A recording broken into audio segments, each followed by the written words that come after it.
Once upon a time, in a faraway land, there lived a man so exceptional that the divine hosts of heaven and hell were forced to take note. A man dangerous enough to bring Satan to his knees, but selfless enough to make God himself raise an eyebrow. How did this come to pass? Well, it all began at a very special birthday party for a very special young lady. Surprise! What is all this? It's your birthday, Kinsey. So? You've never been to a birthday party? No. Like not even growing up? I went to the School of the Americas since kindergarten. We didn't really do birthday parties. But you celebrated Christmas? I don't have to explain myself to you. Oh, Kinsey, this is going to be so much fun. Xinjai made a cake, Jane Austen is here, we'll play some games. What sort of games?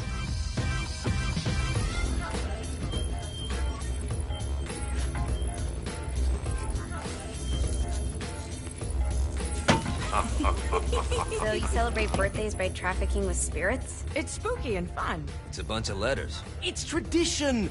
Every slumber party has to involve a spirit board. Slumber party? How's it work? We ask it a question, and the spirit of the board will reveal the answer. How? Yeah, someone pushes the pointy thing to wherever they want. Wait, can we go back to you and your slumber parties? No time. All right. Everyone put their hands on the cursor. Cursor. I feel the magic already. All right.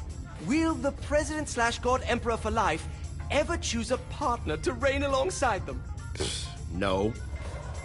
Ooh, someone's getting married. Shut up, Matt. Who will tame the president's wild heart? What are you guys trying to spell? I'm not moving it. That's the spirit, Kinsey. I'm serious. I'm not moving it either. Neither am I. Jezebel. Who the fuck is...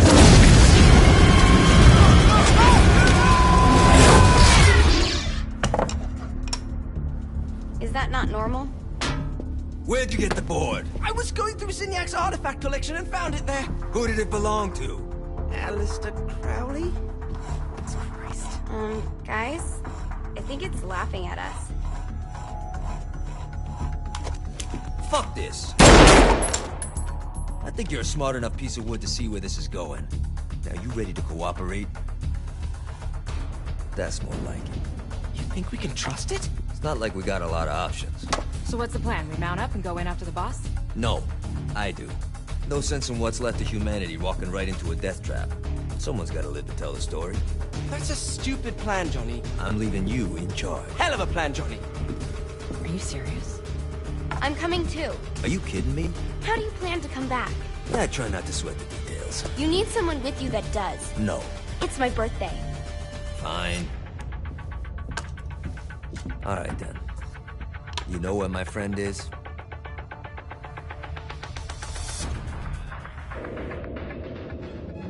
True to its word, the spirit board opened up another portal and sent Johnny and Kinsey screaming into hell.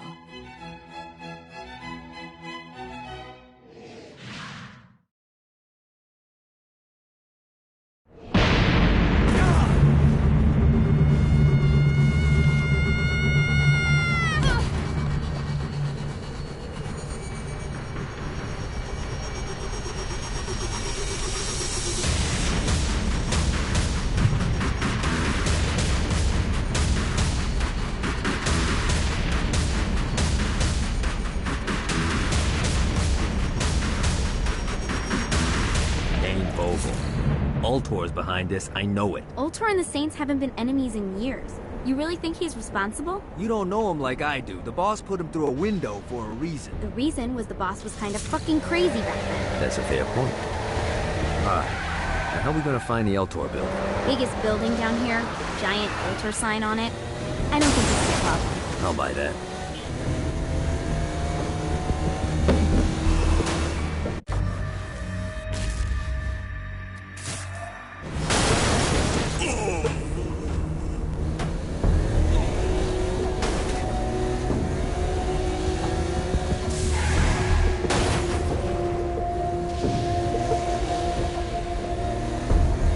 Look at us. Kinsey Kensington and Johnny Gat driving together on a birthday adventure. Are you always this excited? Generally, I'm a misanthrope. I get it.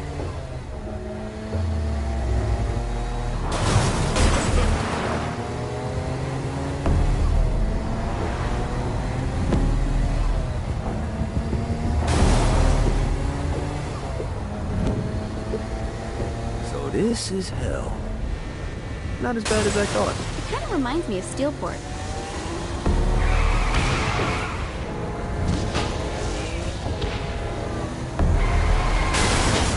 Oh, I feel much better, thanks.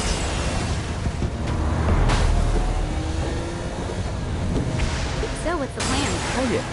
I'm gonna shoot him in the face unless he gives us the boss back. What if Dane doesn't have the boss? I'll probably still shoot him in the face.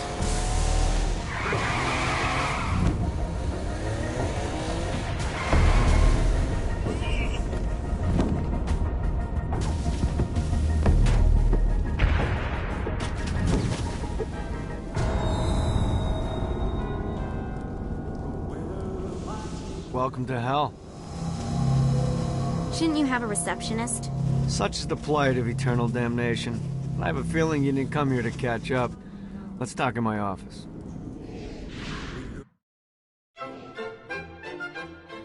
Not even death could stop the enterprising Vogel, who wasted no time in setting up an Ultor branch in the bowels of hell.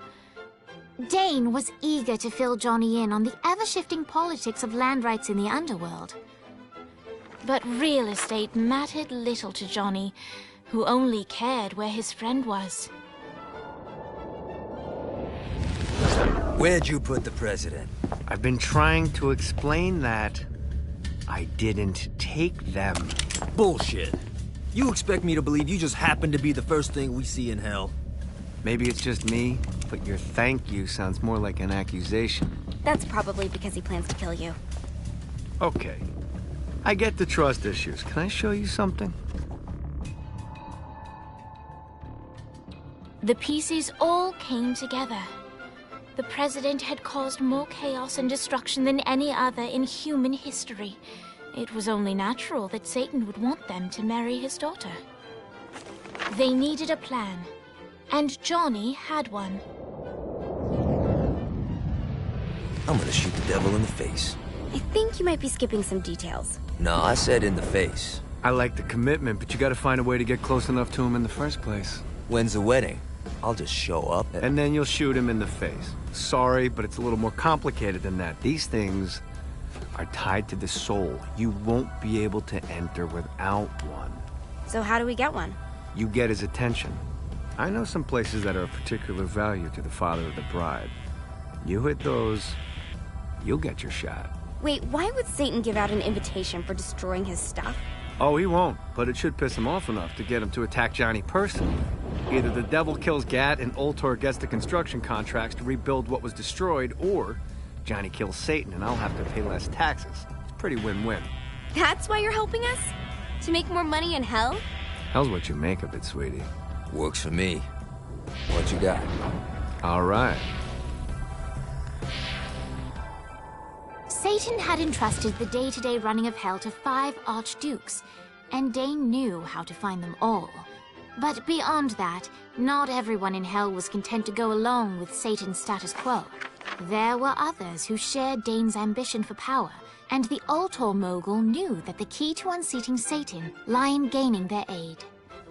But before Johnny set out to wage war against the Prince of Darkness, Dane had one final gift, an artifact that he had spent fortunes on. Lucifer's cracked halo. This holy relic granted Johnny the majestic wings of the Morning Star.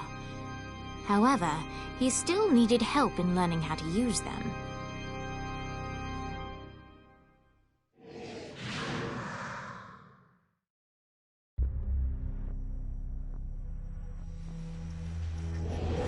All right, you got me on the sticks. Now what? Would it kill you to show a little excitement?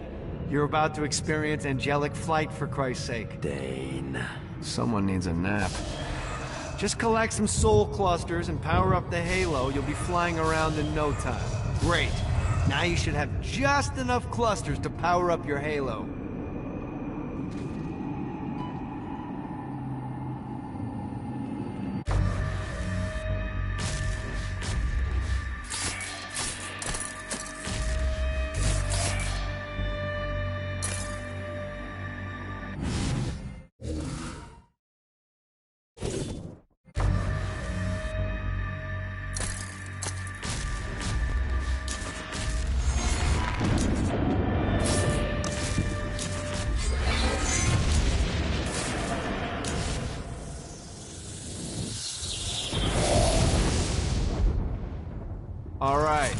Start slow. Try to jump over to that next island. Also, the longer you charge your wings before jumping, the further you'll go.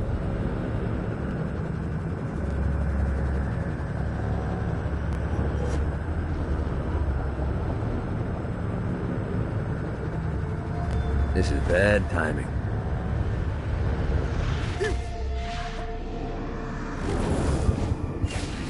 Hey, you didn't fuck it up. Good job. Now get up that cliff. Now it's time to fly. You heard of crawling before walking? Well, in this case, you need to jump before you can fly. Launch yourself in the air with a jump, and then hold your wings out to glide to that. You'll have to dive to reach the next island. Do that by pointing your head down. Don't worry, the rest of your body will follow. I put a shiny flap orb out in front of you. Collect the orb, and your wings will flap to gain speed. Alright, now try flapping those wings on your own. Do a flap on your way to the next island. The exact opposite of diving is climbing. Climbing will slow you down and eventually cause you to stall. And trust me, stalling sucks. You can flap while gliding to gain additional speed. Alright, time to take the training wheels off for the final lesson. Flying takes stamina. If you run out in midair, you are going to drop like a rock. Let's get you back to the Ultor building. I want to run through all the stuff you can do to hurt Satan. Sure thing. See you soon. Here's the deal. If you want some FaceTime with Satan, you need to get his attention. Now, Satan hates being challenged, so anything you do to undermine his control is good. Fraud, mayhem, shooting demons in the face, anything. You can keep track of Satan's wrath with this handy meter. Get it high enough and you'll be having drinks with Big Red in no time. I've compiled a list of shit to do, so take a look and do whatever sounds fun. Oh, one more thing. We have some potential allies down here. Trust me, you want to impress them.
God, this feels good.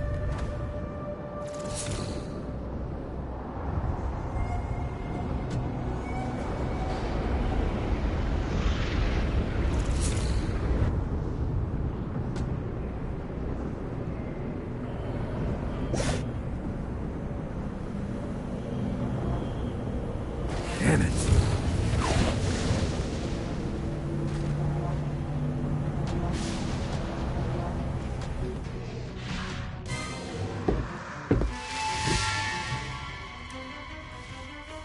Abandoned ship! We've been boarded! Get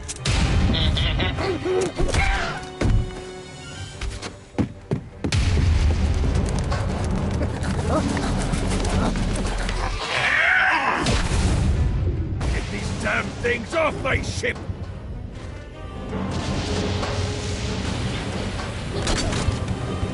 A toast to you, good sir!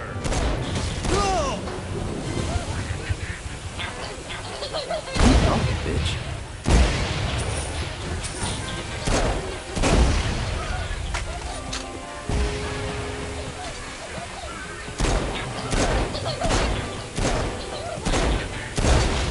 You're welcome in my crew anytime.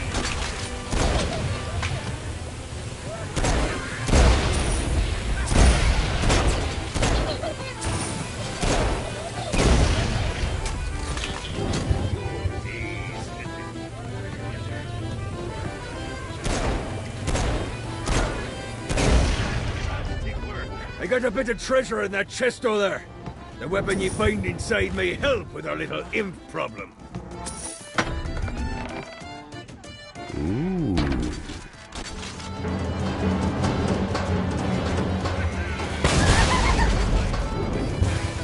Get off!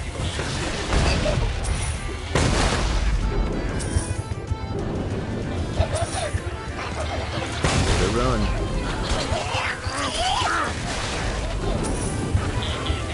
I summoned these imps to serve as my crew. I forgot what a handful they could be. Once aboard, they wouldn't listen to their captain. They ran amok in the bowels of the ship. I hope there's not something ridiculous like 100 of these to find. Get it off! Get it off! Fighting little bastard.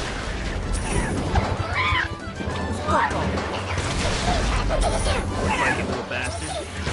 Good God, they're harming me!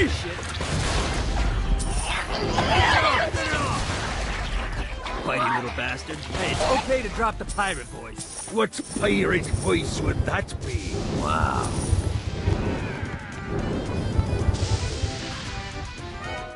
Zinyak's destruction of Earth had a profound impact on the afterlife. To heaven, it was a logistical nightmare. St. Peter's meticulous nature drove purgatory wait times to unbearable levels. Meanwhile, in hell, where souls in pain were used as currency, it created a new era of prosperity for the wickedly enterprising. This economic boon resulted in the coffers of hell to be overflowing, which in turn piqued the interest of the most notorious man that sailed the seven seas. Long had Blackbeard been a thorn in Satan's side, robbing tax collectors on a semi-regular basis. But the promise of an immeasurable fortune drove him to be even bolder. An arrangement was reached. Blackbeard would provide information on strategic targets in exchange for a share of the profit. Johnny, who was interested in murder, not money, happily agreed.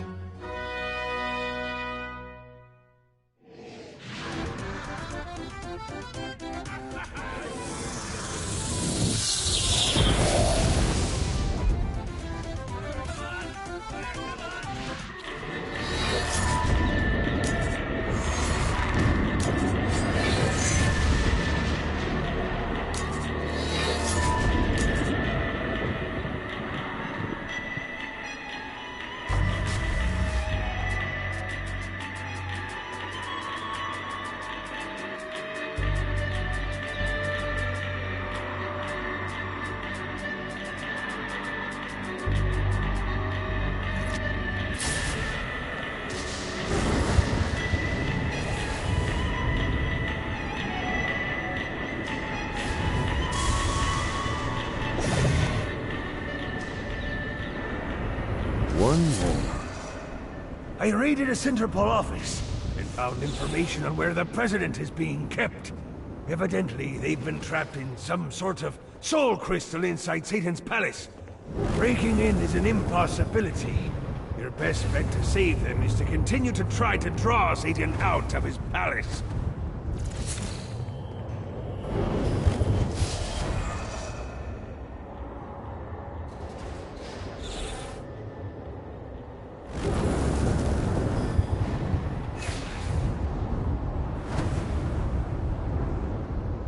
Got a touchdown.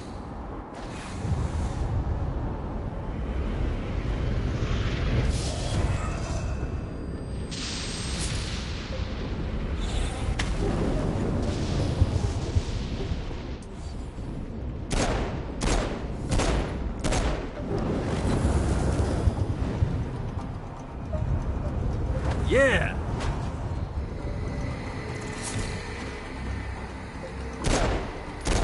Keep it coming.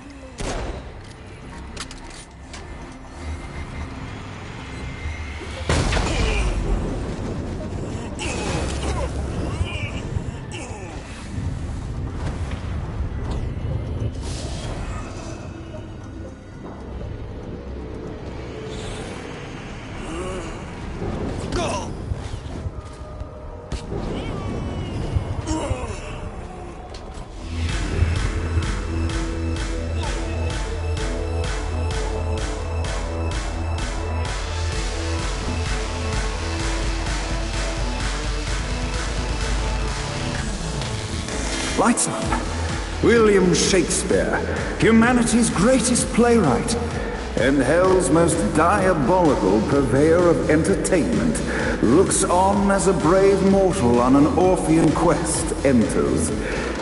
The bard's interest is piqued, and he looks to test his visitor's mettle.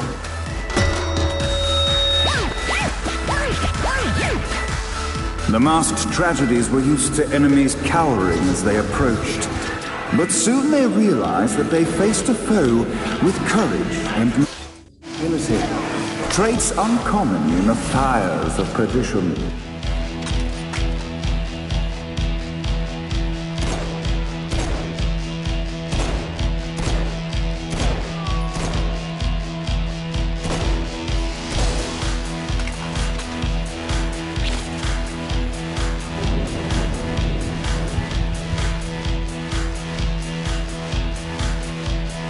The inciting incident resolved.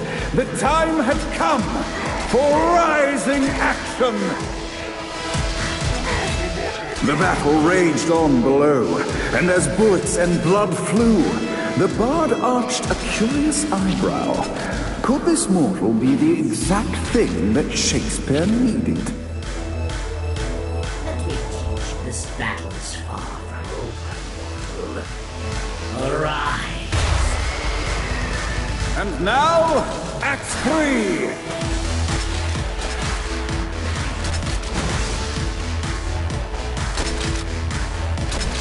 Ready to give up yet?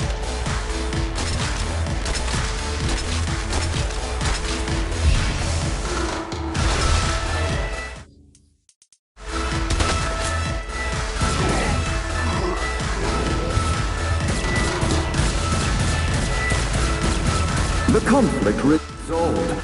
Shakespeare eagerly awaited meeting the champion that dispatched so many of his men. Undoubtedly, they were here for the bard's aid. And while happy endings were not a thing found in hell, Shakespeare always had a soft spot for comedies. In the land of the living, William Shakespeare is regarded as one of the most prolific playwrights of all time. However, to the denizens of hell, the bard is seen in a far different light. After selling his soul for fame and adoration, Shakespeare served in hell as Satan's spy master general. In doing his duty, Shakespeare would punish the souls he was investigating by forcing them to perform in grotesque passion plays for Satan's amusement. But in a Twelfth Night-esque twist, Shakespeare found himself living a double life. While he projected an image of cruelty, his heart was as soft as Jezebel's. In secret, he would tutor her on the classics and act out the works of his mortal days. When Satan found out, he cast Shakespeare out of the palace, believing that the poet would be tormented by the populace of hell, far out of Jezebel's sight. But Satan had not counted on the bard's cunning. Embracing his persona of master torturer, Shakespeare and his followers, the tragedies, took root in the entertainment district, biding their time for revenge.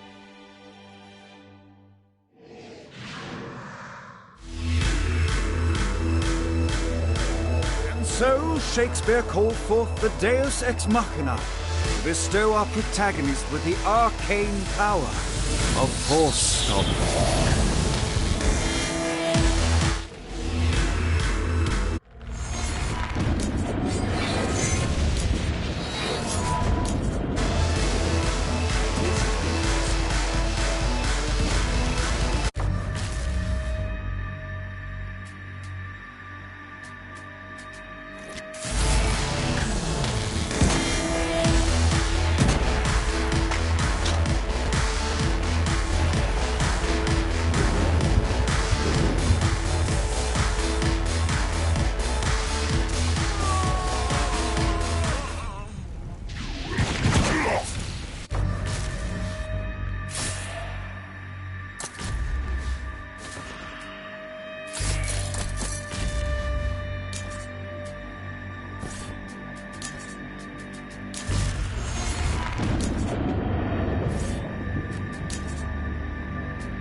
Note to self. Find a way to control lightning.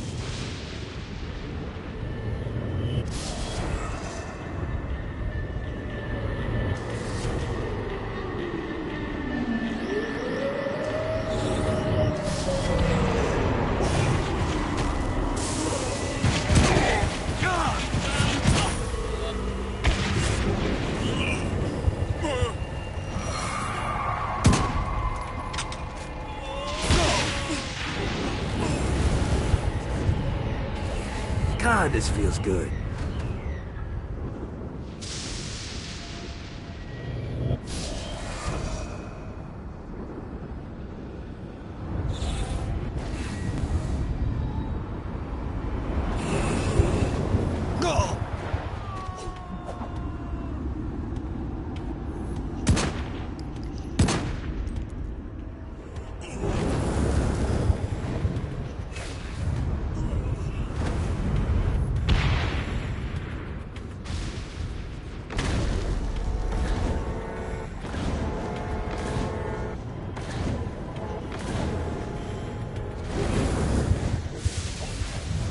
Yeah!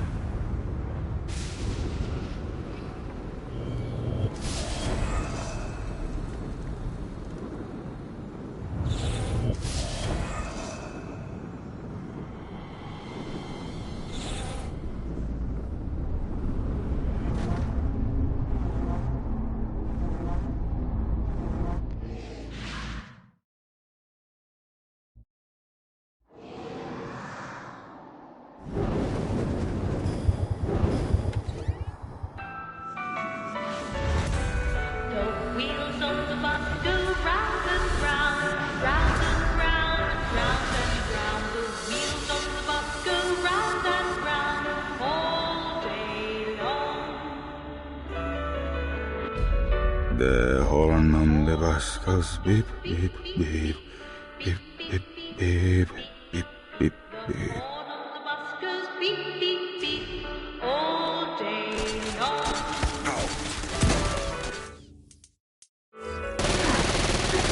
This reminds me of that one time I killed a lot of people.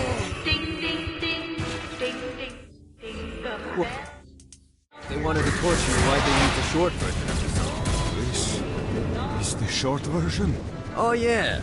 The wipers on the bus go swish, swish, swish. The hobo on the bus goes heh, heh, heh. My mom had like 80 of them.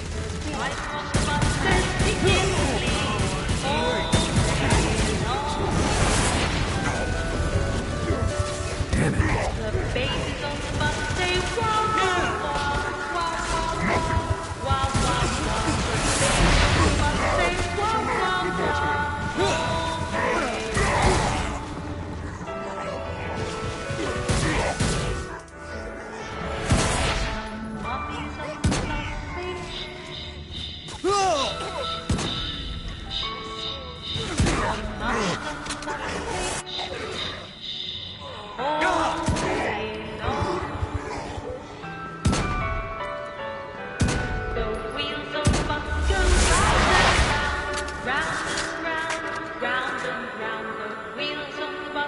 Let's play.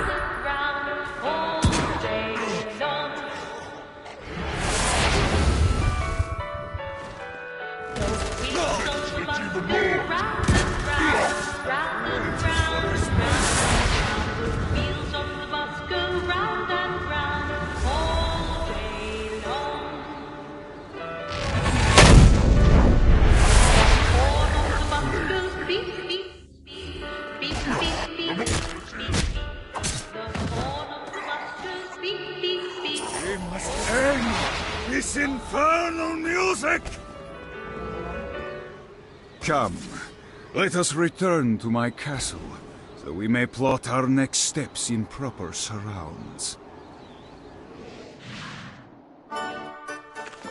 Johnny led Vlad back to his castle, which since his incarceration became a haven for frat parties and squatters. But the systematic impaling of trespassers would have to wait. Vlad was a man of his word, and was eager to provide intel that could aid in hobbling Satan's armies.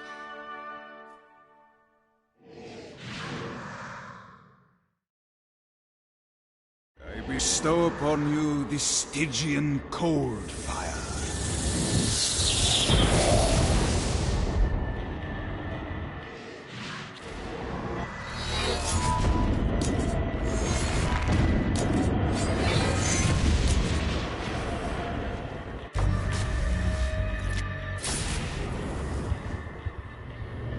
This should be useful. God, this feels good.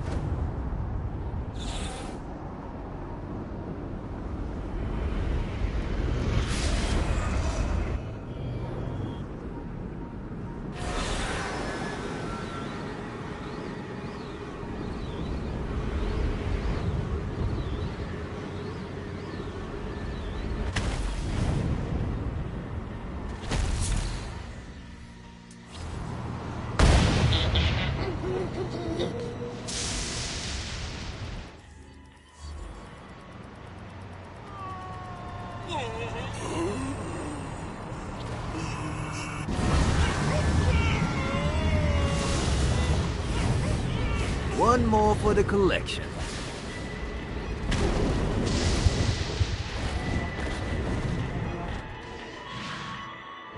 We're standing in a parking garage. I don't like it either, but Centerpool isn't giving us many options. I can't believe they tried to force us out. I can't believe you forgot the mimosas.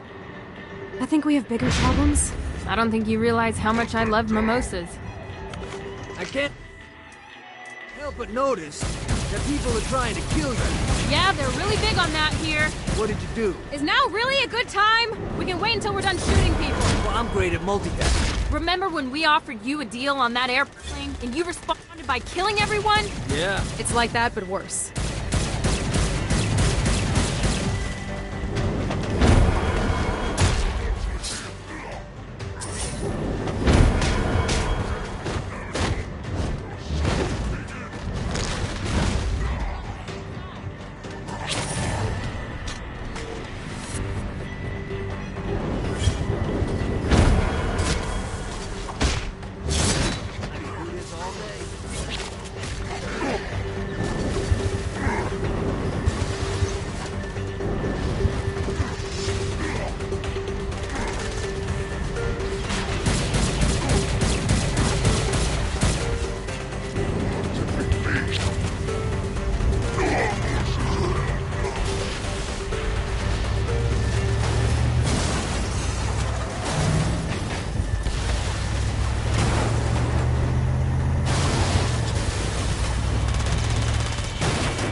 Hey, Viola. Thought you should know that Kinzie misses you. Really? That's so sweet. Who's Kinzie? You remember Kinzie. She was that hacker that Matt Miller hated. Isn't she crazy? You know, she really grows on you.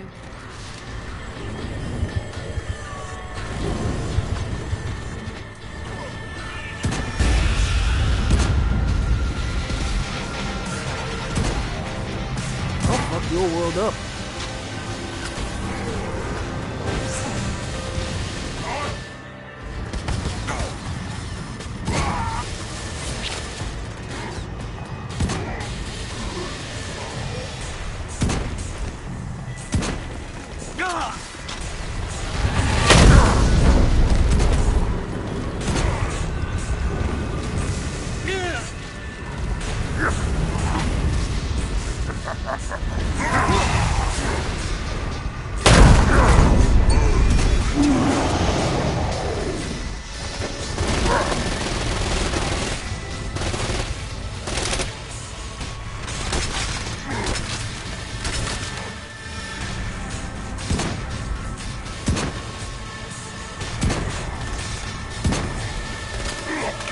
Hi. Let's get you two back to Dane. Hooray. After being reunited in hell, Kiki and Viola wasted no time in doing what they do best: facilitate the running of businesses.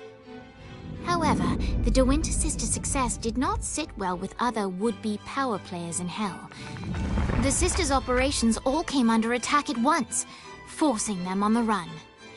Soon the twins found themselves on the receiving end of an offer they couldn't refuse. After all, it was better to own 1/5 of something than to be dead.